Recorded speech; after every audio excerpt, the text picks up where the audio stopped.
O Lula tá bravo, hein? Tá. Por quê? O Lula tá bravo. Então, Diz não que o Lula... gostou. Não gostou, lógico. Mas diz que muita gente pulou do capítulo. Já pediu a exoneração imediata De quem? dos cargos de confiança, da carreta furacão. A carreta tá indo Carreta embora? furacão, Sobrou pra carreta. Diz que os caras ligados ao Columbre e tal. Sei. E quem foi o traíra Quem foi do o Lula? X9? Quem foi o traíra aí O talarico. Ao Columbre? do Lula? Hein, ô Flávio? Você que sabe, você sabe. Você sabe. Você sabe. A gente desconfia, Eu Emília, a sim. gente desconfia. Você tem as Conta informações. pra gente. O votinho secreto ali é difícil de falar como é, que cravar como é que cada um votou, né? Mas, obviamente, para chegar ao número de 42, Não é. gente que estava votando com o governo votou diferente.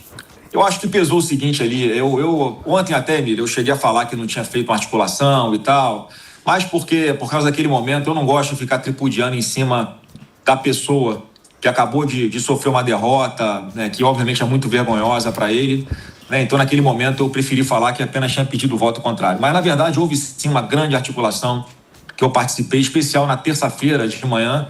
Nós fizemos uma reunião no nosso bloco parlamentar aqui, que vai além apenas do PL, e eu expressei ali isso tudo que nós falamos aqui, o momento que exigiu uma resposta do Senado para o governo federal, para esses poucos ali no Supremo também, e que isso seria, sim, algo muito importante para o futuro do país, porque ia ser o terceiro amigo do Lula que ele ia tentar colocar ali no Supremo, que a gente estava vendo como é que as decisões são tomadas aqui por parte do Supremo Tribunal Federal, em função de quem está na capa do processo. Eu tenho certeza ali que por influência de quem indicou essas pessoas nesse atual governo, e a gente ia estar apenas reforçando todo esse clima que existe hoje de ativismo judicial e de perseguição, porque era mais um amigo do Lula aí que tem historicamente relação ideológica com a esquerda e com o PT.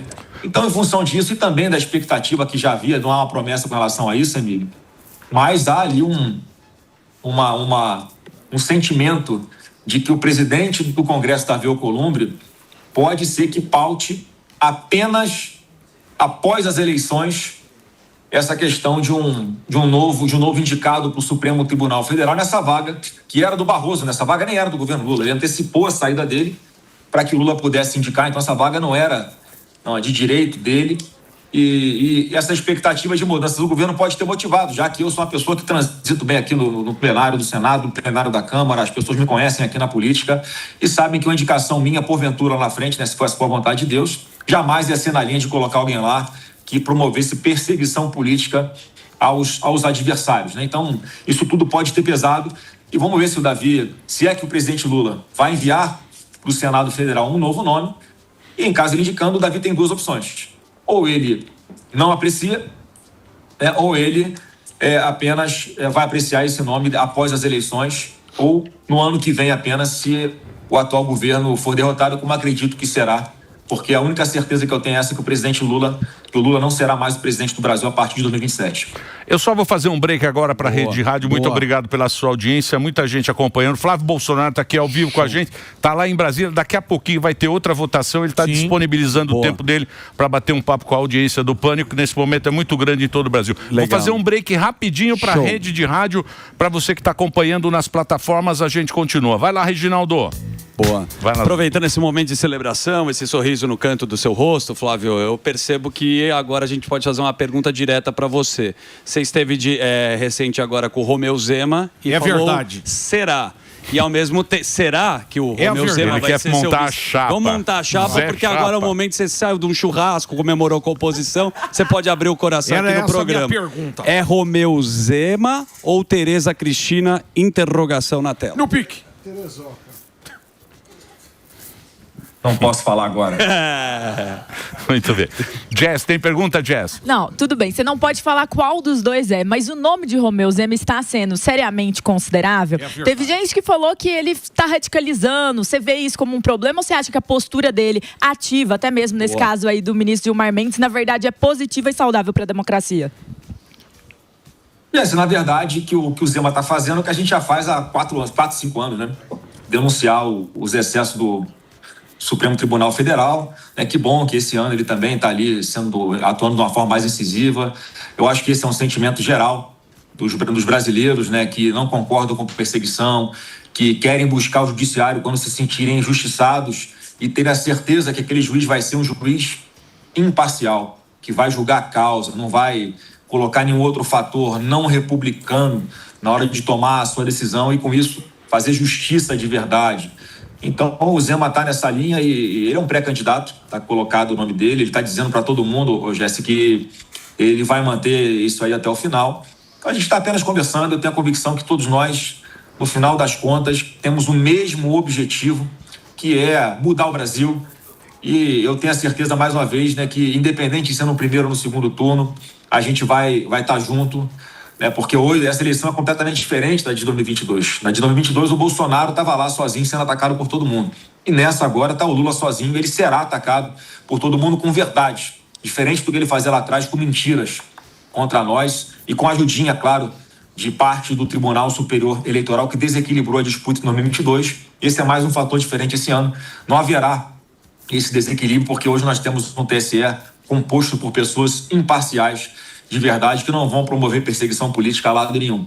Então, a expectativa é muito positiva, é a questão de vice, a gente tem que pesar. Eu, de verdade, tenho para mim que é importante ter uma mulher experiente, competente, com visibilidade e que vá complementar algo à nossa chapa. Então, isso que vai ser o fator decisivo, Jéssica. Não vai ser o nome apenas da pessoa. A gente tem que medir ali se vai agregar ou não a esse nosso projeto de Brasil. Agradeço as suas palavras, Flávio, e independente do que acontecer, estamos juntos aqui para o bem do nosso Brasil. Agora eu quero saber de você, porque a gente sabe que nas Minas Gerais eu paguei todos os servidores e eu quero saber de você o plano do Flávio Bolsonaro, porque eu vou fazer privatizações, sim. Seus planos aí, além de tudo isso que a gente já sabe sobre o judiciário e tudo mais, e a democracia do nosso país. Quais os seus planos? Olha, a gente tem que arrumar nossa economia para começar, as despesas têm que caber dentro das receitas, como funciona na nossa casa, né? Se você começar a gastar mais do que o que você ganha, você começa a entrar em dívida, chega um momento que a dívida fica impagável, você vai perdendo tudo na sua vida, imóveis, bens, e é uma mareia movediça, né? Sim. Só para você ter uma ideia, agora em março, tá? Dados de março, a dívida líquida do Brasil cresceu 222 bilhões só em março. Isso significa que a dívida líquida do Brasil cresceu 7,2 bilhões por dia. Isso é uma insanidade, é uma velocidade. Isso é uma ruína fiscal tão acelerada que o Brasil vai ter que fazer alguma coisa aqui para poder chegar até 2027. Então a gente vai precisar fazer um governo, sim, de austeridade, cortar muitos gastos. O Brasil tem aí mais de R$1 trilhão em imóveis. A gente precisa ter um mecanismo de agilidade de vender esses imóveis. O governo a União pode se desfazer de muitas ações que ela possui na Bolsa de Valores, ações de empresas privadas que podem ser vendidas, a chamada a desestatização do governo. Isso são recursos que podem entrar também para esse caixa. A gente tem uma proposta que daqui a pouco vai estar mais clara para o público, em especial usando tecnologia, inteligência artificial, que a gente vai ter uma governança tecnológica que vai ser ali um acompanhamento imediato de todos os gastos públicos. Isso vai permitir uma fiscalização muito melhor, muito mais ativa.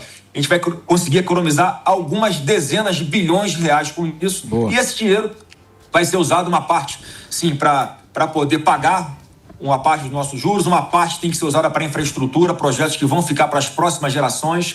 E essa vai ser uma marca do meu governo, vocês vão ver. Eu não vou estar preocupado com a próxima eleição, até porque eu assinei uma PEC e vou cumprir de acabar com a possibilidade de reeleição. E uma outra parte desse recurso que nós arrecadarmos, aí a gente vai poder usar para o social, para poder cuidar das pessoas que precisam, porque o brasileiro está passando muita dificuldade, a gente tem que cuidar de quem precisa e também dar uma alternativa para aqueles que ali tenham condições, conseguir caminhar com as próprias pernas, ter um emprego que pague melhor e levar dignidade para suas casas. Muito bem. Temos a manifestação de Dilma. Opa! Certo.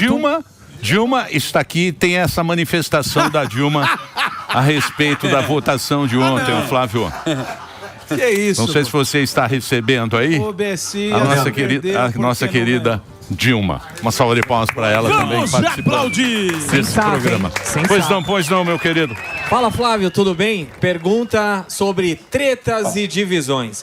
Agora, com a vitória de ontem, a possível vitória de hoje, você acha que de uma forma unânime, a oposição vai votar junto daqui para frente e as tretas, principalmente das redes sociais, vão terminar? Como é que, na sua opinião, vai ficar isso aí? E quem ganhou o jogo de hoje no churrasco?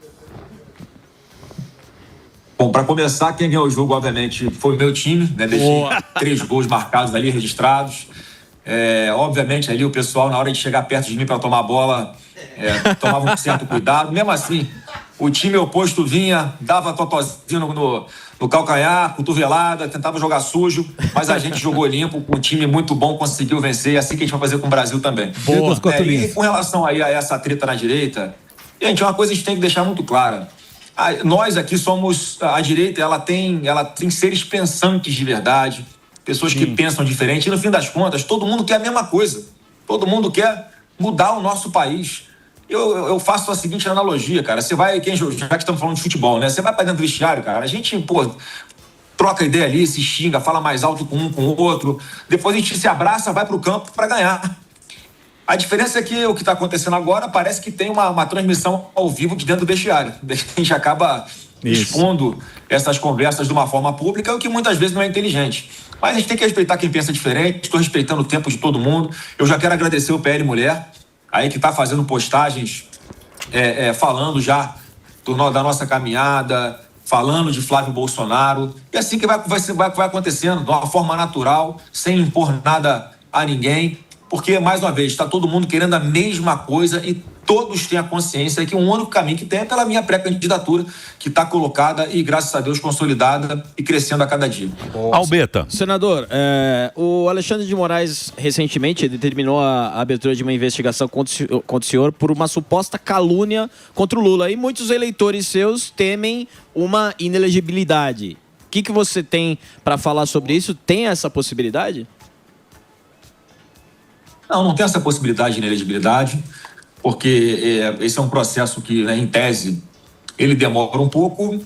Ali no seu mérito não teve nenhuma agressão ao Lula, eu só falei, né, que ele ia ser delatado lá pelo Nicolás Maduro, né, o ditador da Venezuela, que foi preso porque responde a processo nos Estados Unidos, estava ali oprimindo o seu povo na Venezuela. Mais de 8 milhões de venezuelanos deixaram o país para fugir da miséria, da fome, da perseguição.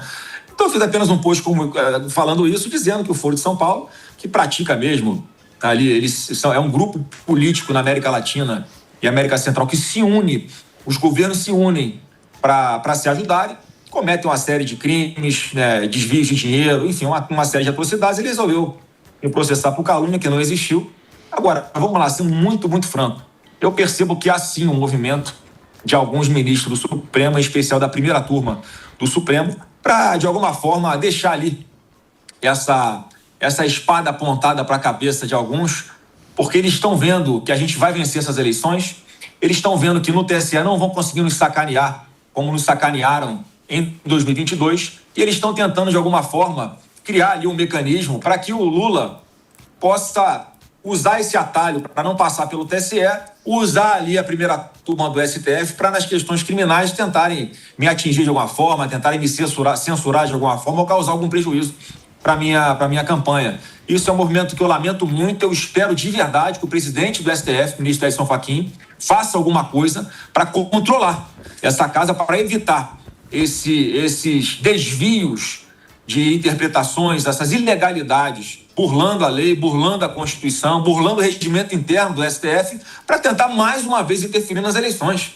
Quem escolhe o presidente do Brasil é o povo. É você que está me assistindo. Não pode ser um ministro aqui numa canetada no STF.